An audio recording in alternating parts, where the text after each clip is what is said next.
এবাৰ চুৰি কৰিবলৈ আহি ৰাজ্যৰ উখত ৰাজকুমাৰ নামৰ চুৰজনে দীৰ্ঘদিন ধৰি বৰপেটা ৰোডৰ বিভিন্ন প্ৰান্তত চলাই আহিছিল চুৰিকাণ্ড। আজি বৰপেটা ৰোডৰ ৰেলৱে ষ্টেচনৰ কাষেৰে স্থানীয় ৰাইজে ৰাজকুমাৰ নামৰ এজন চোৰক চুৰিকাণ্ড সংঘটিত কৰি থকাৰ সময়তে কৰায়ত্ব কৰি আৰক্ষী গতাই দিয়ে। জানিব পৰা মতে উক্ত চুৰজন বৰপেটা ৰোডৰ ৰেলৱে ষ্টেচন তথা ৰামকৃষ্ণ সেৱাশ্ৰমৰ কাষতে থকা দীপজ্যোতি দাস নামৰ এজন যুৱকৰ নিৰ্মীয়মান বাসগৃহৰ পৰা কেইবাটাও গিল চুৰ কৰি লৈ যোৱাৰ সময়তে স্থানীয় ৰাইজে প্ৰত্যক্ষ কৰি যুৱকজনক আটক কৰে।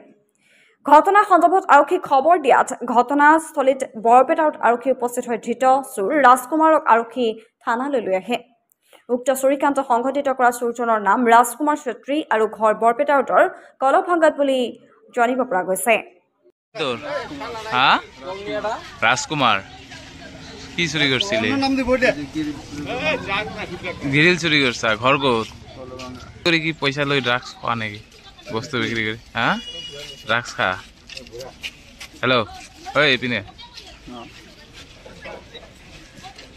প্ৰায় 7:30 মান বজাত মোৰ নিজৰ ঘৰতেই এজন অচিনাকি লোক প্ৰায় নিচাসক্ত যিয়ে ড্ৰাগছ খাই বুলি আমি এতিয়া গম পাইছোঁ, তেওঁ আহি পেলাই আমাৰ ঘৰত থকা আচবাবখিনি অৰ্থাৎ আমাৰ ঘৰৰ গ্ৰিলবিলাক যিবিলাক মানে গ্ৰিল লগাবৰ কাৰণে থৈ দিছিলোঁ, যিহেতু কাম চলি আছে ঘৰৰ, আহি পেলাই কি কৰিলে, তেওঁ একমুখৰ পৰা গ্ৰিলবিলাক ল'লে আৰু গ্ৰিলবিলাক লৈ পেলাই তেওঁ মানে উধাও হ'বলৈ ধৰিছিল, চুৰ কৰি পেলাই যাবলৈ ধৰিছে। এনেতে যেতিয়া আমি গম পাই পেলাই যেতিয়া চুৰ বুলি চিঞৰিলোঁ, তেতিয়া ইয়াৰে গোটেইখিনি মানুহে ওলাই আহি পেলাই চুৰজনক কাৰেক্ট কৰি বান্ধি থৈ দিছে।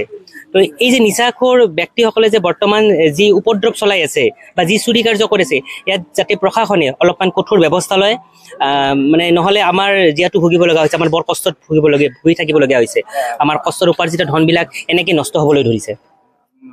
মোৰ নাম দীপজ্যোতি দাস, এড্ৰেছটো হৈছে বৰপেটা ৰোড নিয়াৰ বাই ৰামকৃষ্ণ মিছন ৱাৰ্ড নম্বৰ 2।